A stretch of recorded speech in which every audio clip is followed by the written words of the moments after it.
ত্রিধারা, এটাতে প্রথম হচ্ছে সরকারি কর্মসংস্থান, যেখানে শিক্ষক, অধ্যাপক, শিক্ষাকর্মী, সরকারের শূন্য থাকা পোস্ট, পুলিশ, বনকর্মী ইত্যাদি ইত্যাদি। পরিষ্কার আমরা বলেছি এই অর্থবর্ষে 1 লক্ষ নতুন নিয়োগ হবে, 20,000 পুলিশে এবং 50,000 শিক্ষক, শিক্ষিকা, শিক্ষাকর্মী, অধ্যাপক এবং আমাদের অন্যান্য যারা শিক্ষা। হারিয়ে যাওয়া পশ্চিমবঙ্গের গরিমা এবং সময়ের ডাক, অর্থাৎ প্রয়োজনের যে প্রাসঙ্গিকতা, তাকে অগ্রাধিকার দেওয়া হয়েছে। আমি বাজেট বই না পড়েই মোটামুটি আপনাদের কাছে একটা আউটলাইন বলছি, কারণ প্রায় 90 মিনিটের বক্তব্য ইতিমধ্যে সমস্ত চ্যানেলে এবং সোশ্যাল মিডিয়া প্ল্যাটফর্মে প্রত্যেকে জেনে ফেলেছেন। আমাদের এই বাজেটে অগ্রাধিকারের জায়গায় আছে পশ্চিমবঙ্গের সুরক্ষা, নাগরিকদের মর্যাদা, ভয়মুক্ত পরিবেশ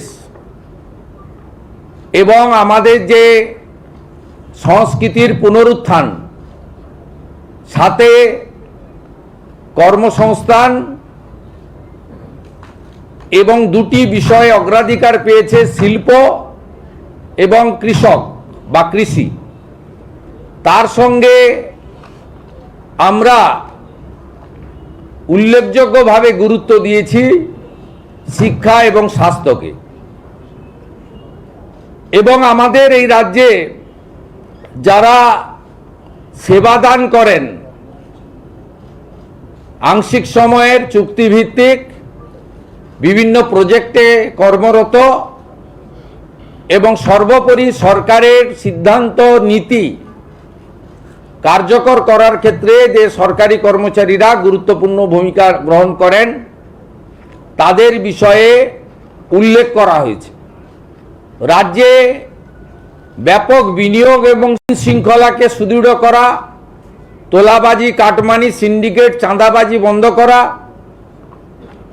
সিঙ্গেল উইন্ডো সিস্টেমের মধ্য দিয়ে শিল্প এবং ব্যবসার উপযোগী পরিবেশ তৈরি করা এবং সড়ক, সেতু, রেলপথ, বিমানবন্দর এবং সমুদ্র বন্দর তৈরির মধ্য দিয়ে যোগাযোগ, অর্থাৎ মানব সম্পদের যোগাযোগ এবং পণ্যের যোগাযোগ, কাঁচামালের সরবরাহ লাইন, একে গুরুত্ব দেওয়া হয়েছে। আপনারা যদি দেখেন তাহলে এই বাজেটে এমন কোনো অংশবর্গ নেই যেটা বাদ গেছে। ঠিক বাজেট বক্তৃতা মাননীয় অর্থমন্ত্রী শেষ করার পরে কার্যত এখানে বিরোধীদের বলার কিছু আছে বলে মনে হয় না। একজন প্রবীণ বিধায়ক, তিনি বিরোধী দলেরই একাধিকবার বিধায়ক, অশোক দেব আমাকে বলছিলেন যে বলার কোনো সুযোগ নেই, কিন্তু আইনজীবীদের জন্য কিছু থাকলে ভালো হতো। তিনি প্রফেশনাল আইনজীবী। আমি নিশ্চয়ই বাজেট আলোচনা হবে 2 দিন ধরে, 24-25 জবাবি ভাষণ অর্থমন্ত্রী দেবেন। সেক্ষেত্রে আইনজীবীদের কথাও তিনি বিবেচনা করতে পারেন তার দপ্তরের সঙ্গে আলোচনা করে। যাই হোক, বলার কারো সুযোগ নেই।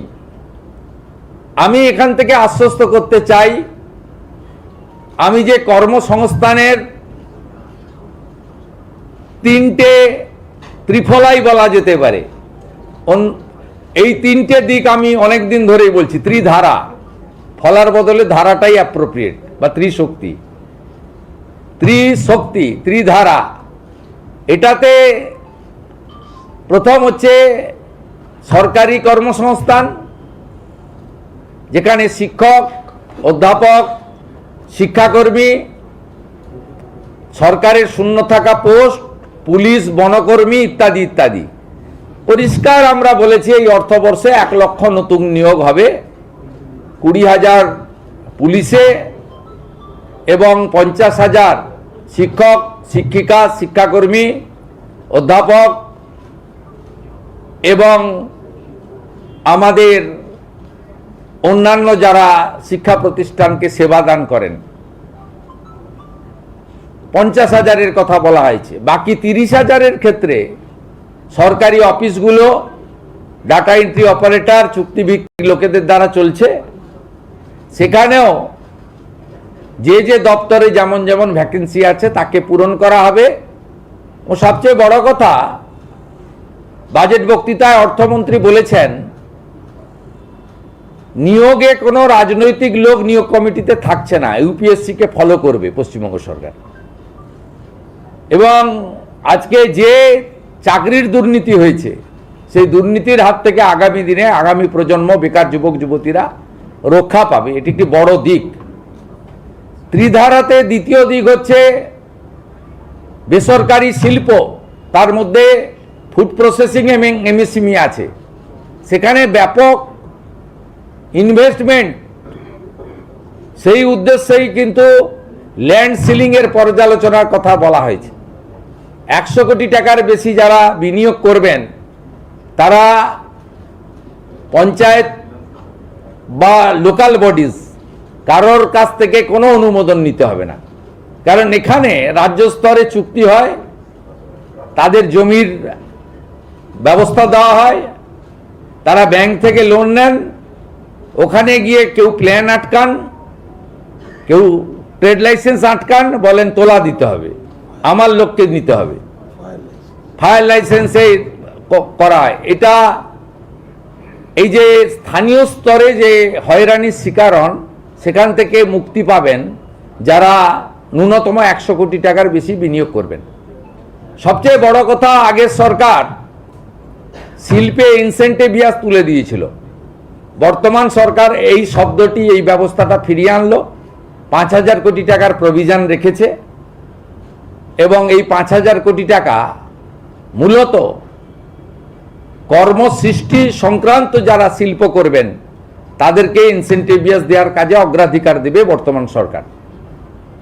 এর সাথে আমাদের আমসহ যে সমস্ত ফুড প্রসেসিং ইউনিট রয়েছে, টমেটো সহ অন্যান্য অনেক রয়েছে ফুড প্রসেসিং ইউনিট, এবং ভেরিয়াস টাইপের ভেজিটেবল ফ্রুটসেরও এখন ফুড প্রসেসিং অনেক ইউনিট হয়েছে, সেখানে তার উদ্যোগের কথা বলা হয়েছে। এমএসএমইর জন্য স্পষ্ট নির্দেশিকা রাখা হয়েছে।